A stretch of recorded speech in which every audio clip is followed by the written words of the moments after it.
Hey guys, my name is Mike, and I've got a different sort of video for you today. I'm going to be looking at the Kingdom Hearts trading card game. I went over this once before in a previous video, but I'd like it to get more into it and maybe make this into a mini series where I just talk about all the different types of elements and everything like that. Anyways, let's jump right into it.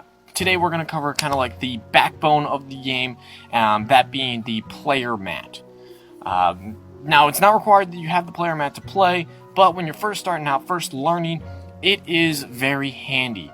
As you can see, there's a bit of information on the player mat that can help you understand what goes where and the basic fundamentals of how to play.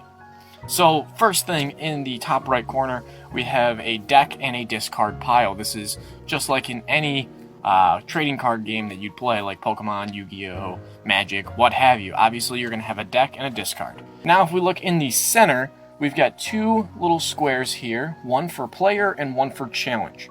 Now, your player card goes, obviously, in the player slot. And when you initiate the challenge phase of your turn, you're supposed to move your player card into the challenge area. This is more of just a visual thing so your opponent knows what's going on. Personally, when I play with my friends and we don't use player mats, we don't even move the player card. We just kind of say, hey, I'm going to challenge you. Now, I will get more into challenges in another video. I don't think that this is the video that I want to get into that, so let's move on.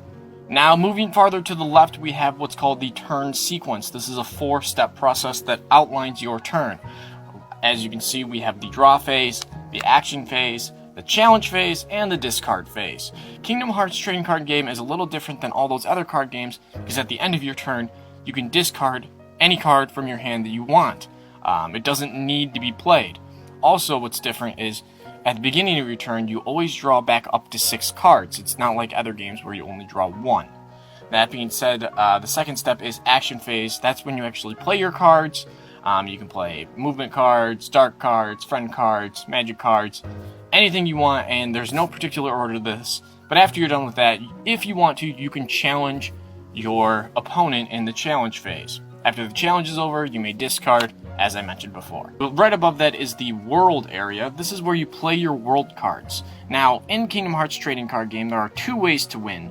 Either by gaining world cards and reaching a total of 13, or by dropping your opponent's HP to 0 from challenges, and other cards that have a minus HP effect. World cards will have a level value of 1 to 3. Now, the way you accumulate world points is based on the level of these cards. A level 3 will be worth 3 points, a level 2 worth 2, a level 1 worth 1. Now, when you add all of your points together, you want to make it to 13 in order to win. Each time you play a world card, you'll gain 1 HP so you don't die from a challenge. The catch here is that you can only play 1 world card per turn. So, in each action phase, you can only play 1 world card. Now, the way you prevent your opponent from playing another world card is by playing Dark or Heartless or enemy cards on their world that they must destroy before they can play their next world. Now, the other way to win is to knock your opponent's HP down to 0.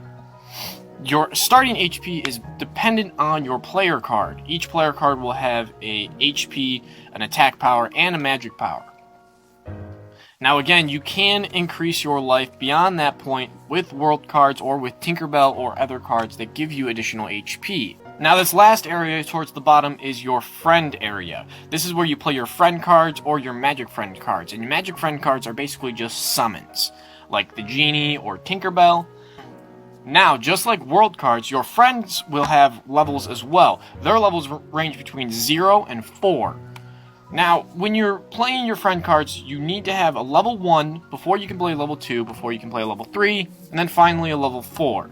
So, when making your deck, it's important to remember that you need to have that particular order. So, if you stack your deck with 3s and 4s and only a couple of 1s and 2s, you're going to have a bad time because you're not going to be able to get down those 3s and 4s right away. Now, another thing with your friends, if you already have a Donald level 1 play and you want to play a Donald level 3, that level 1 Donald will be discarded when you play the level 3. You cannot have a friend with the same name twice in your friend area. Now, on the player mat, it shows 5 slots for your friends. I do not believe that this is the case.